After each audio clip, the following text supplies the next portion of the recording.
नमस्कार दोस्तों, कैसे हैं आप सभी लोग। आशा करती हूँ कि आप सभी लोग बहुत अच्छे और स्वस्थ होंगे। स्वागत है आप सभी लोगों का आपके अपने चैनल में। तो जी, अभी मॉर्निंग का ही टाइम हो रहा है, तो काफ़ी टाइम हो गया, यानी कि सुबह के 8:30 बजे का टाइम हो रहा है। तो यहाँ पे देखो अच्छी खासी धूप भी आ गई है।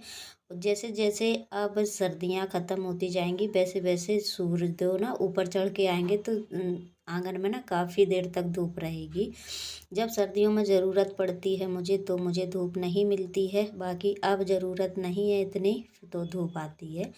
और अभी ना सारे काम इस वजह से और लेट हो गए हैं मेरे। क्या करूं, मायरा की तबीयत ठीक नहीं चल रही है। तबीयत क्या, उसके दांत निकल रहे हैं, तो दांतों के वजह से उसकी आंखें भी आ गई हैं और उसको लैट्रिन भी लग रही है। तो इसलिए मैं थोड़ा सा परेशान हो जाती हूँ उसको संभालने में, और घर के सारे काम संभालने में, किचन के सारे काम। अकेले रहकर ना बहुत मुश्किल हो जाता है फिर सारे काम करना, क्योंकि दोनों बेटियां आज तो स्कूल नहीं गई हैं, कल गई हुई थी। लेकिन कल पूरे दिन मैंने काम नहीं कर पाया। 1 बजे तक मैं ऐसे बिना नहाए बैठी रही, और काम तो जैसे जैसे थोड़ा सा सो गई कर लिया, तो बिना नहाए बैठी रही। तो हो जाता है, बच्चे परेशान करते हैं कभी कभी, तो बहुत जिद जिद करते हैं बस गोदी में लिए रहो। तो अभी सुबह टाइम ना क्या करते हैं, झाड़ू तो लग जाती है, लेकिन फिर भी मैं पोंछा ओछा नहीं लगाती हूँ, क्योंकि यहाँ पे बाइक खड़ी रहती है। कभी कभी लगा देती हूँ, कभी कभी ये लगता है कि पूरा ही साफ करेंगे जब हस्बैंड जी चले जाएंगे ड्यूटी, क्योंकि घर भी खाली हो जाता है, बाइक भी हट जाती है। बाकी फिर ज़्यादा किसी का आना जाना भी नहीं रहता है, तो घर अच्छे से साफ सुथरा हो जाता है, तो सूख भी जाता है, जैसे हम धुलाई कर देते हैं और बाकी झाड़ू पोछा हो जाता है। तो आज काफ़ी दिनों बाद ना मैंने बाथरूम की साफ़ सफाई की है, क्योंकि बाथरूम के किनारे किनारे ना कभी कभी ऐसे ना चिकनाहट सी हो जाती है, साबुन वगैरह से एकदम से ना चिकनाहट सी हो जाती है बाथरूम में। तो ब्रश से रगड़ देते हैं हम थोड़ा सा निरमा डाल के, तो बाथरूम साफ़ हो जाती है एकदम से। और यहाँ पे बर्तन कम धुलते हैं अब, तो यहाँ पे साफ़ सुथरा ही रहता है। किचन में ही धुल देते हैं, वहीं पे पानी रख लेते हैं और वहीं पे धुल देते हैं। तो अब तो ऐसा होता है कि थोड़े थोड़े बर्तन निकलते जाते हैं और हम धुलते जाते हैं वहीं पर, तो थोड़ा सा काम आसान हो जाता है मेरा। और उसके बाद मैंने ना जब कपड़े धुले थे तभी मैंने बाल्टियाँ, और जब भी मैं बाल्टियाँ धोती ही हूँ जब मैं कपड़े धुलती हूँ। तो आज क्या हुआ कि हस्बैंड जी ना क्या करते हैं, 2-3 दिन से पानी डेली भर के रख देते हैं। सुबह सुबह ना ताज़ा पानी आता है, तो भर के रख देते हैं, तो ठंडे पानी से काम करने से बच जाता है। बाकी तो जब हम नहाते धोते हैं तो गर्म पानी कर लेते हैं। तो बस ये बाल्टियाँ मैंने सारी धो के रख दी, पानी भी खाली हो गया था, धुलाई वगैरह हो गई, पोंछा वगैरह लग चुका था। तो अभी यहाँ पे भी धुलाई बाकी थी, मतलब इधर तरफ मैंने आंगन में कर दी है, यहाँ पे होनी बाकी थी। तो मैंने बताया धुलाई हो गई, अभी नहीं, अब शुरू होगी धुलाई। बस मैंने ना बाथरूम की धुलाई कर दी है और कमरे में पोछा लगा दिया था, इतना काम हमारा हो गया है। और देखो कितने सारे कपड़े रखे हुए हैं मशीन पर। तो ये सारे कपड़े हैं हमारे गांव के। गांव से आने के बाद ना जो भी कपड़े थे सारे मैंने यहीं पर रख दिए थे, जितने भी धुलने के लिए थे। तो बाहर का व्यू बहुत अच्छा लगता है, पर यहाँ का वीडियो देखो, सामने पानी भर रहा है, कोई तो नहीं बनाते हैं। मतलब यहाँ के लोग थोड़े लड़ंगे टाइप के ज़्यादा हैं, तो मैं किसी का वीडियो जल्दी नहीं बनाती हूँ, क्योंकि देखो मैं किसी से जल्दी मतलब भी नहीं रखती हूँ, ना ही किसी से जल्दी बोलती हूँ। तो लोग अपने आप में बहुत कुछ, मतलब सब अपने अपने घर के राजा होते हैं। तो मैं अपने घर के ही वीडियो बना के दिखाती हूँ, जो भी है आप लोगों के सामने है। मैं बाहर जब घूमने कहीं जाती हूँ तो कभी बना लेती हूँ। मुझे ना ज़्यादातर पब्लिक प्लेस में ना ज़्यादा वीडियो बनाने में बहुत ज़्यादा शर्म आती है, अब तो काफ़ी शर्म खुल गई है।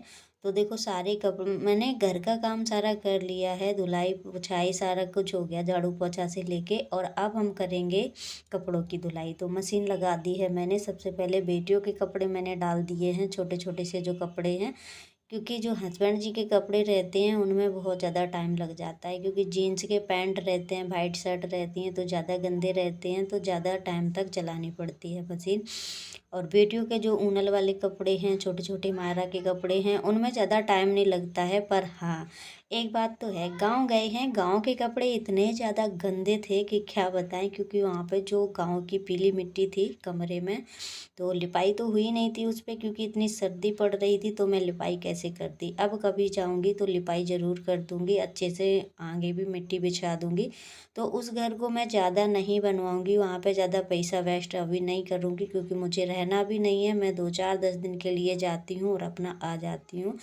बस जो समस्याएं नहीं थी, मतलब जो सुविधाएं नहीं थी, वो भी हो गई हैं। जैसे कि नल की व्यवस्था होनी थी तो वो भी मैंने करवा दी है। बाकी अब आगे कोई भी प्रोसेस नहीं करेंगे ज़्यादा, मतलब घर नहीं बनवाएंगे अभी, अभी रहने देंगे। बस काम चलेगा वो बहुत है। बाकी यहाँ पे रह रहे हैं, यहाँ पे भी मतलब अभी रह रहे जब तक यहाँ पे हैं, जब वहाँ रहेंगे तो वहाँ का घर बनवाएंगे फिर धीरे धीरे करके। क्योंकि अभी अम्मा रहेंगी, अम्मा को दिक्कत हो रही थी रहने के लिए, क्योंकि वो सुकून चाहती हैं, क्योंकि उन्हें सुकून की, अब बुढ़ापे पे क्या रहता है, यहाँ तो वो रहती नहीं है, यहाँ पे उनका मन नहीं लगता है, यहाँ पे उन्हें बिल्कुल भी अच्छा नहीं लगता है। क्योंकि हमारी तो आदत पड़ गई है घर में बिल्कुल कैदियों की तरह कैद होने की, लेकिन उनको नहीं है, क्योंकि उनको 4 जगह घूमना रहता है, 4 जगह आती जाती हैं रिश्तेदारी में, तो उन्हें अच्छा लगता है। और बुढ़ापे पे थोड़ा मन बहल जाता है। और ससुर जी तो मेरे बहुत ज़्यादा यहाँ पे घुटन महसूस करते हैं, क्योंकि यहाँ पे उन्हें पैरालाइज है और वो कहीं जा भी नहीं सकते हैं, तो एक ही जगह रहना बड़ी दिक्कत होती है। तो इसलिए सास ससुर हमारे यहाँ पे नहीं रहते हैं। मैं काफ़ी बार बोल भी चुकी हूँ कि वहीं पे चल के रहो, लेकिन वो कहते हैं नहीं, वहाँ पे मुझे अच्छा नहीं लगता है, बिल्कुल बंद होके रह जाते हैं।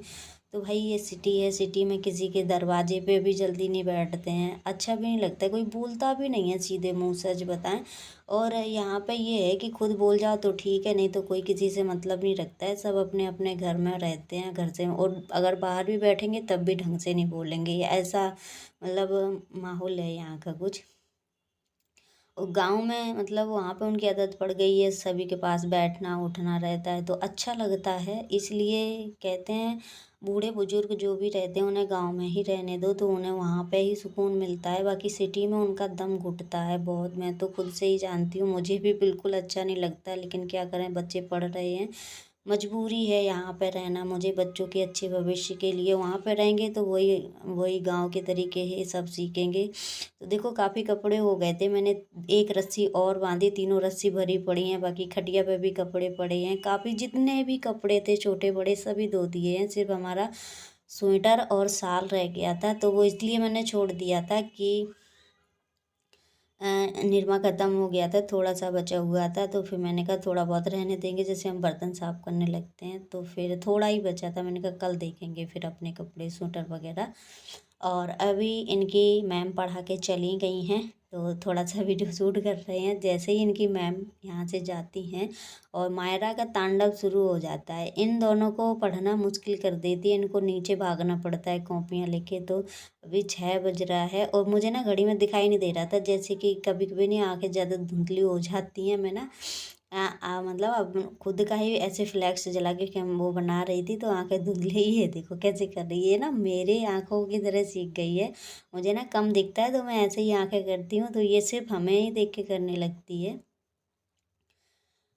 और ये देखो बैठ गई हैं गोदी में आके। तो बहुत सारे कपड़े धोने के बाद, बहुत ही ज़्यादा घर के सारे काम करने के बाद फिर लग गए थे कपड़े धोने में। तो आज तो मेरी कमर बिल्कुल, मतलब ये समझ लो सीधी हो गई कपड़े धोते धोते। वैसे तो लोगों की टेढ़ी होती है, पर मेरी सीधी हो जाती है, क्योंकि अगर हम खड़े हो जाते हैं तो जल्दी से नहौर नहीं पाते, और नहौर जाते हैं तो जल्दी से खड़े नहीं हो पाते, सीधे नहीं हो पाते हैं। तो मेरी कमर बहुत ज़्यादा कमज़ोर हो चुकी है।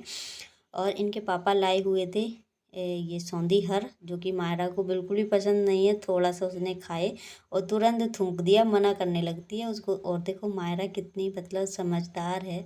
बच्चे ना छोटे से ही बड़े समझदार होते हैं, अब तो छोटे में भी बहुत समझदार हो जाते हैं बच्चे आज के ज़माने में। तो देखो कपड़े उठा उठा के मम्मी को दे रही है कि मम्मी टांग दो। और मायरा के कपड़े हैं छोटे छोटे, मैं अंदर ही टांग देती हूँ रात में, क्योंकि यहाँ पे हीटर जलता है तो सूख जाते हैं, मशीन के सूखे हुए कपड़े वो वैसे ही जल्दी सूख जाते हैं। थोड़ा सा मतलब गर्माहट लगती रहेगी, वैसे ही हीटर चलेगा 9 बजे रात तक 10 तक, तो ये सूख जाएंगे अच्छे से। तो देखो कैसे खड़े हो के कपड़े दे रही है, सच में इतना कभी कभी ये मेरा दिल जीत लेती है छोटी वाली बिटिया, कि मैं आप लोगों को क्या बताऊँ। बस ये नहीं, हरकतों से मैं हस्बैंड वाइफ दोनों, कहने को तो तीसरी बेटी है, इन्हीं हरकतों से इसकी इतना ज़्यादा प्यार आता है इसके ऊपर। ये पापा को भी बहुत प्यार करती है, जब सुबह ड्यूटी जाएंगे तो मुझसे मतलब गुस्सा होके पापा के पास भागेगी और मुझसे लड़ाई भी कर लेगी, मारेगी भी मुझे, लेकिन बाहर जाएगी। कल तो क्या हुआ कि गाड़ी पे बैठ गई जाके, फिर उतर ही नहीं रही थी, पापा के पास से आ ही नहीं रही थी। बहुत चाहती है अपने पापा को।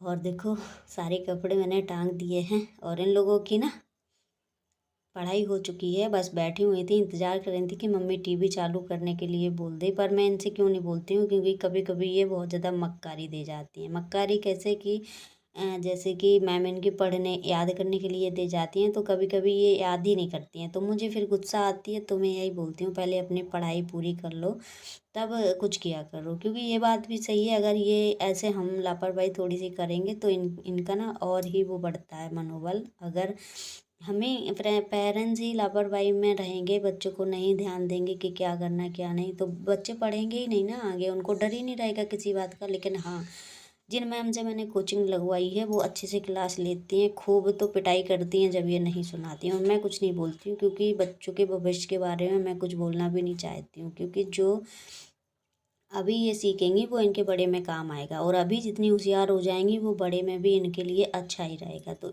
ये बात सोच के मैं जल्दी इनको मतलब नज़रअंदाज कर देती हूँ। ये मार भी खाती हैं तो भी मैं बाहर निकल जाती हूँ, मुझे कोई लेना देना नहीं है मतलब जैसे पढ़ोगी तो कम से कम। और उसके बाद अभी ना मलाई ये इसमें से घी निकालना था मुझे, क्योंकि गांव गए हुए थे तो 4-5 दिन तो हो ही गए थे, वैसे तो फ्रिज चालू थी, लेकिन फिर भी क्या रहता है कि ज़्यादा दिन की मलाई जो हो जाती है तो फिर महकने लगती है। तो मैंने सोचा अभी निकाल लेंगे, तो बस मैंने मलाई कड़काने के लिए रख दी थी गैस पर, और एक साइड दूध भी चढ़ा दिया है मायरा का पकने के लिए, क्योंकि उसको भूख भी लग रही थी। आज सुबह क्या हुआ था, शाम को ना दूध नहीं आया था घर पर, हस्बैंड जी काफ़ी लेट आए थे, तो फिर अभी अभी लेके आए हैं। और दोपहर में भी ना ऐसा था कि मैंने मतलब एक बच्ची से ना बाहर से पैकेट वाला दूध मंगा लिया था, तो मायरा पूरा पी गई थी। और अभी मैं काटने लगी थी सोया मेथी, तो मुझसे चक्कू से बिल्कुल बन ही नहीं रहा है, तो मैंने कहा हसिया से काटेंगे, क्योंकि चक्कू से मेरा हाथ दर्द होने लगता है।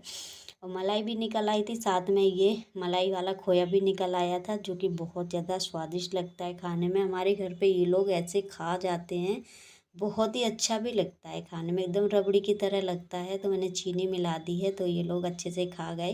और हाँ, अगर ज़्यादा दिन का हो जाता है, अगर फ्रिज वगैरह बंद हो जाए कभी कभी, जैसे कि ना हमारा कई बार ऐसा हुआ, हम घर गए तो गलती से तार जैसे फ्रिज का हिल गया या तो गलती से बंद हो गई, तो एक बार दही रखा था, इतना बुरा सड़ गया था, इतनी गंदगी, सच में मेरा तो जीना हराम हो गया था फ्रिज को देख देख के ना। जब जिस दिन मैं आई थी बहुत बड़े बड़े कीड़े पड़ गए थे, फिर हस्बैंड जी से बाहर रखवा गए बाथरूम के पास, फिर पूरे फ्रिज की उन्हीं ने धुलाई की, मेरे बस की बात नहीं थी। हस्बैंड जी के मतलब बिना तो मैं कुछ भी नहीं हूँ, मतलब उन्हीं ने ही पूरे फ्रिज की साफ़ सफाई की। मैंने कहा मैं नहीं छूने वाली हूँ, क्योंकि मुझे देखते ही उल्टी आ रही है, तो धुलाई में तो बहुत ही बुरी हालत